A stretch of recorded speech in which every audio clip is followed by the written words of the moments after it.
सभी को इस भाग में सभी का स्वागत है। और आज हमारे बीच में आए हैं दिल्ली से स्वामी जी, जिनका नाम है विजय राजपूत। और ये यहाँ पर क्यों आए हैं ये खुद ये बताएंगे कि मैं यहाँ पर क्यों आया हूँ और क्या समझ के आया हूँ। तो चलिए इनसे मिलते हैं। अपना परिचय दीजिए पहले तो। नमस्कार, मैं विजय सिंह राजपूत दिल्ली का रहने वाला हूँ। पीछे मैं राजस्थान से रहने वाला हूँ। 5 साल का जब दिल्ली आ गया था मैं। मेन प्रॉब्लम क्या है कि मन विचलित क्यों होता है, इस समस्या का समाधान शायद यहाँ मिल जाए। मनुष्य क्या है हम भी नहीं जानते, कैसे हुआ, क्या हुआ, कैसे करना है, क्या करना है, उस खोज में इतनी दूर से यहाँ चल के आए। मन विचलित क्यों होता है, प्रश्न है मेरा। ओके, गुरुदेव। तो देखिए, सबसे बड़ी बात पहले हमको ये जानना जरूरी है कि मन है क्या।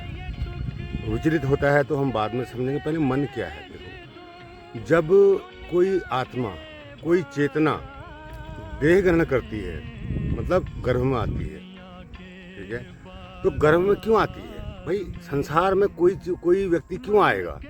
क्योंकि उसके अंदर कोई कामना होगी तभी आएगा, कोई इच्छा होगी तभी आएगा, किसी उद्देश्य को पूर्ति करने के लिए आता है। और मैंने यहाँ तक अनुभव किया है कि ये जो जीवन है, ये जो संसार है, ये एक पाठशाला है। यहाँ पर आत्माओं को शिक्षा ग्रहण करने के लिए भेजा जाता है। यहाँ पर जो भी आत्माएं आती हैं शिक्षा ग्रहण करने के लिए आती हैं। जैसे किसी जन्म में कोई व्यक्ति बहुत क्रोधी रहा तो उसको यहाँ भेज दिया गया इसीलिए कि भाई जाओ और क्रोध में काबू पाकर आओ। अगर आप क्रोध में काबू पाकर नहीं आए तो आपको दोबारा, तिबारा, 4 5 बार, 6 बार, कितनी बार भी भेजा जा सकता है।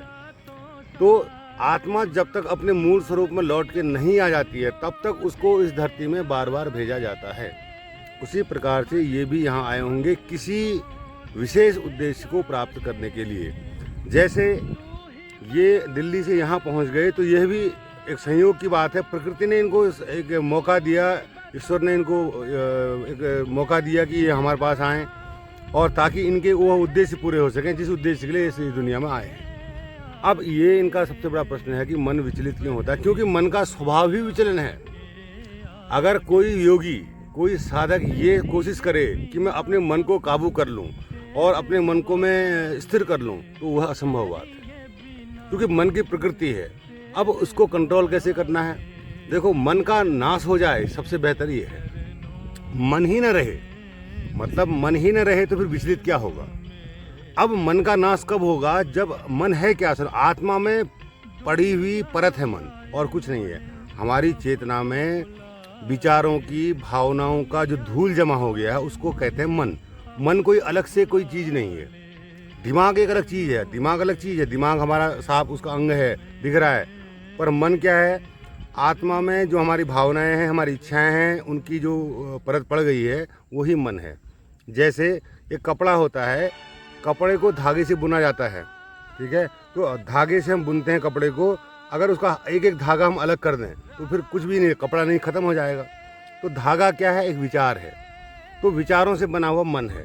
अब जब हम ध्यान के माध्यम से विचारों को क्या करते हैं, विचारों का धागा अलग करने लगते हैं। जैसे हम ध्यान में बैठे हैं, हमारे मन में विचार आया कि मुझे धन कमाना है, ठीक है, विचार आया।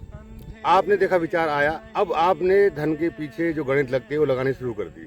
बैठे आप ध्यान में हैं, लगा रहे हैं आप गणित धन कमाने की, ठीक है। तो करना, एक साधक को क्या करना है? धन कमाना है, विचार आया, उस विचार को उसी वक्त हटा देना है, खत्म, जीरो। चलो मन से ये कहना अगला विचार करो, फिर उस विचार को भी हटा देना है, फिर मन से कहना तीसरा विचार करो, उसको भी हटा देना है। इस प्रकार से साधना करते करते मुझे खुद 6 महीने लगे थे अपने मन को साधने में, मतलब मन को मारने में। अब मेरा मन मेरी मर्जी के खिलाफ कुछ नहीं बोलता है। जैसा मैं कहता हूँ वैसा वो मन करता है। ऐसा नहीं है कि वो अपनी मर्जी से कोई विचार करे और मैं उसको मानने के लिए बाध्य हूँ, ऐसा बिल्कुल नहीं है। इसीलिए मन को साधने के लिए ध्यान करना बहुत ज़रूरी है। ध्यान क्यों, हम अपने जीवन काल में ध्यान कभी नहीं करते। कैसे? क्योंकि हम अपने कामों में बिजी रहते हैं। आज ये काम है, कल वो काम है, परसों वो काम है, नरसों वो काम है, तो हम शून्य कब होते हैं? हम कभी नहीं होते हैं। तो शून्यता के लिए ये बहुत ज़रूरी है। तो अब देखिए ध्यान का क्या प्रयोग है। जैसे मैं ध्यान में बैठा और अब मेरे मन में, अब मेरा ध्यान कहाँ है? मेरी सांसों में है। बस मेरी सांसें आ रही हैं, जा रही हैं, मैं देख रहा हूँ।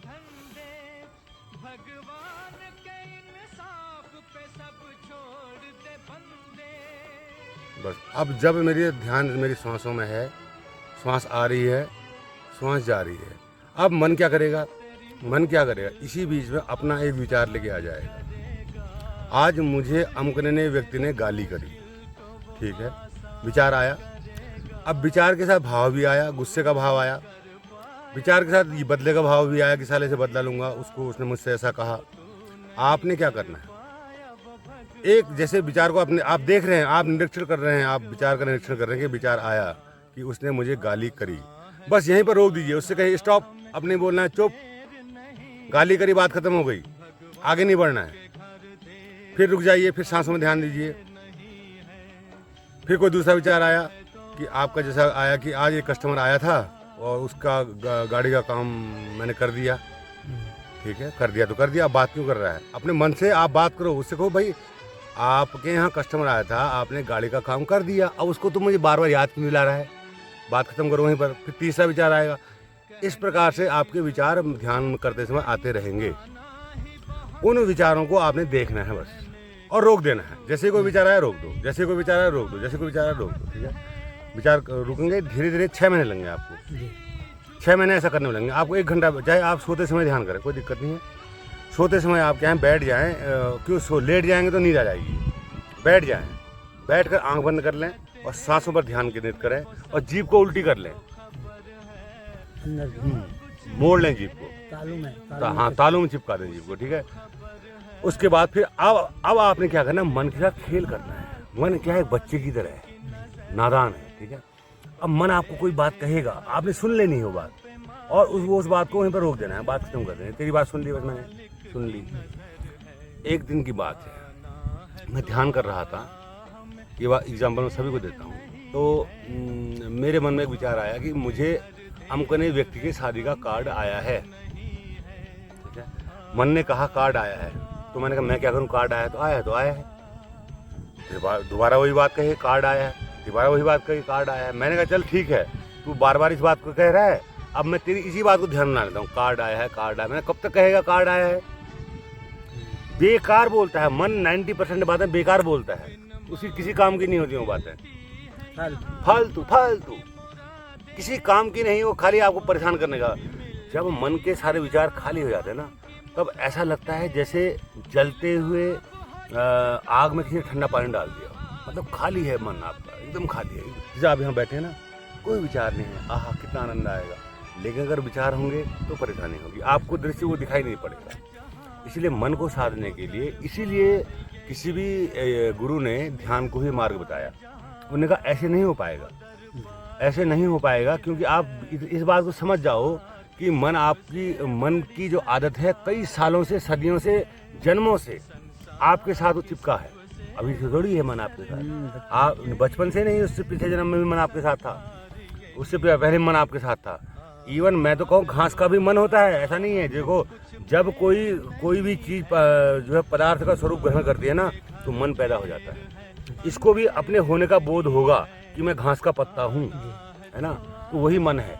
इसीलिए होने का जो बोध है, केवल अब ध्यान की अवस्था में आपके पास क्या रह जाएगा, केवल हूँ, मैं हूँ भी नहीं, केवल हूँ बस। मैं हूँ का मतलब क्या हुआ, मैं विजय हूँ, मेरे इतने भाई हैं, मेरे पोते हैं, मेरे अमकना है, मेरी उम्र 66 साल है, वो तो विजय कहेगा मैं हूँ। लेकिन केवल हूँ अगर अब बात आ गई कि हूँ बस, तो हूँ में आपकी कोई पहचान नहीं रहेगी, आपकी पहचान खत्म हो जाएगी। तो आपकी जो असली पहचान है होने की, वो आपको दिखाई पड़ेगी, अरे ये है होना। और जिस दिन वो पहचान आपको दिख गई, भाई साहब फिर आप मन आपका कुछ काम ही नहीं कर पाएगा, मन आपका लूला लंगड़ा हो जाएगा। आप अपने मन से भी जो काम करवाना चाहें वो करवा लें। भाई तेरा काम है, जैसे आपने कहा कि यार मुझे मन से काम लेना है, मन को मैं आपने आंख बंद किया, आपने कहा कि मैं अपनी गाड़ी का काम बढ़ाना चाहता हूँ, तो कैसे बढ़ेगा, मैं क्या क्या और जो है मशीन ले आऊँ, मैं क्या क्या और ले आऊँ, इसके लिए मन का उपयोग है। ठीक है, इसके लिए मन का उपयोग है। मन से को पूछ लो क्या क्या कैसे करें करके काम, वो आपको जवाब देगा, ऐसा कर ले, ऐसा कर ले, ऐसा कर ले, ऐसा कर ले। ठीक है, उसके बाद तेरा काम खत्म, तू भी चुप हो जा। अब तेरा कोई काम नहीं, बोलियो ना, अब बोलियो मत, बिल्कुल बोलना नहीं है। अब ये ऐसा कब होता है, जब आपने ये देख लिया कि मैं मन अलग है, मैं चेतना अलग हूँ, तो मैं अपने मन को ऑर्डर दे सकता हूँ और अपने मन को मैं समझा सकता हूँ, सिखा सकता हूँ, चुप करा सकता हूँ। उसको चुप कराना है मतलब यार, असल में उसको चुप कराना है। वो उसका बोलना ही सबसे ज़्यादा घातक है। वो 24 घंटे बोलता रहता है, रात सपने में बोलता है, दिन में वैसे बोलता है, वो बोलते रहता है। उसके कोलाहल की वजह से हमारी शांति भंग हो जाती है, उसके मन के कोलाहल की वजह से हमारी शांति भंग हो जाती है। उसी शांति को भंग करने से बचाने के लिए हमें ध्यान करना पड़ता है। तो अब ध्यान करने का पहला चरण है कि आपने ये करना है और ये काम 6 महीने तक करना है। फिर 6 महीने बाद मुझे रिपोर्ट बतानी है। 6 महीने तक मैं आपको एक सूत्र बता रहा हूँ ना, तो 6 महीने बाद आप मुझे बताना है, आप सामानों को बताना कि मैंने 6 महीने तक ये किया और ऐसा ऐसा हुआ। और उसके अलावा आपने अष्टावक्र महागीता को सुनना है। ठीक है, आप दिन भर जैसे हेडफोन है आपके पास, हेडफोन से आप वहाँ लगा लें, दुकान में भी सुन सकते हैं, आप घर में जब अकेले हो तब सुन सकते हैं। तो एक प्रवचन रोज का सुनो और ध्यान करो साथ में। ठीक है, और उसके बाद तुम देखना बदलाव कैसे नहीं होगा, होना ही होना है, क्योंकि समस्या मन है। समस्या क्या है? हाँ, मेन चीज समस्या मन की तो है। मन मरा, मन मानता नहीं है। मन कैसे मानेगा? जैसे मैं तुमसे कहूँ, बल्कि मुझे आशा भी कह रही थी, मैंने उनसे ये कहा कि आप अपनी बीवी की सेवा करिए, आप टेंशन क्यों ले रहे हैं, आप क्यों तनाव में आ जा रहे हैं बार बार, है ना? आप जैसे जैसा उसको वैसा करिए। जैसे आपने कहा जेल हो गई, मैं आपकी जगह होता, मैं उसको जेल मानता ही नहीं, मैं ठीक है, इट्स ओके, मुझे एक समय बाहर जाना है, इस समय बाहर अंदर आना है और बाकी बैठे रहना, क्योंकि मन है ही नहीं मेरे पास। मन कहता है ना मुझे जेल हो गई, मेरे साथ समस्या आ रही है, मेरे साथ अमका हो रहा है, मेरे साथ दिमाग का हो रहा है। तो ये मन का खेल है सारा। अब बताइए आपके कोई विचार इस पर, मतलब आपको मेरी बातें जो सुनी आपने, इस पर आपको समाधान की किरण नजर आई या नहीं? आई है, विश्वास है कि हम होंगे कामयाब, इसलिए तो आए हैं। ऐसे नियम को मन में अगर विश्वास नहीं होता, हम आते क्यों आपकी बात सुनने हैं? तो कुछ ना कुछ तो है इस प्रकृति के द्वारा जो। हाँ, वही मैंने कहा। देखो, आपको उस ब्रह्मांड ने यहाँ भेजा, किसी क्लास में भेजा कि भाई आप जाओ सीखो, और सीखने के लिए मैं आपको सहयोगी मित्र देती हूँ। आप जाके उनसे सीखो, उनके साथ बैठो, वहाँ जाओ, उन पर विश्वास करो, तो आप यहाँ आए। और अगर आपने हमारी बात को सही ढंग से माना तो आपको जो है उपलब्धि मिल जाएगी, हो जाएगा, क्योंकि हमको मिली है उपलब्धि। हम कोई गप नहीं, हमारा कोई धंधा थोड़ी है, सही, हमारा कोई धंधा थोड़ी है कि हम किसी को बुलाएं फिर यहाँ आए। ठीक है, हमारा कोई धंधा नहीं है। हमारा धंधा इतना ही है कि यार किसी का भला हो जाए। मतलब कोई अगर राह में चल रहा है, अटका है, भटका है, परेशान है, दुखी है, उनको रास्ता मिल जाए, इतना ही है बस। सहयोगी हो जाए हम, इतना हम करते हैं कि उसका रास्ता पार हो जाए, तो वो जो है ठीक है। तो 2 चीज़ें आपने करनी है, एक ध्यान करना है और एक श्रवण करना है। 2 चीज़ें अगर करेंगे तो ये आपका जो है निश्चित रूप से आपको लाभ होगा। तो इस भाग का भी हम जो टॉपिक है उसको यही रखेंगे कि मन पर नियंत्रण कैसे करें। मन पर नियंत्रण करने का मैंने आपको पहले ही बता दिया, मैं फिर दोबारा दोहराई देता हूँ। मन की जो आवाज़ है, उस आवाज़ को सुनने वाला जो साक्षी है, उस साक्षी को आप जगाएं। बस उस साक्षी को जगाएं जो उस मन की आवाज़ को सुन रहा है। अभी आपका साक्षी सोया हुआ है, इसीलिए मन धमा चौकड़ी मचा रहा है आपके अंदर। जिस दिन आपका सोया हुआ साक्षी जाग जाएगा और मन का निरीक्षण करने लग जाएगा, उस दिन साक्षी जो मौन है, जो चैतन्य है, जो आनंदमय है, वह जाग जाएगा और आपका मन सो जाएगा। तो आपके जीवन में आनंद ही आनंद बरस पड़ेगा। यह मेरी गारंटी है आपसे। तो मिलते हैं अगले वीडियो में, तब तक के लिए नमस्कार।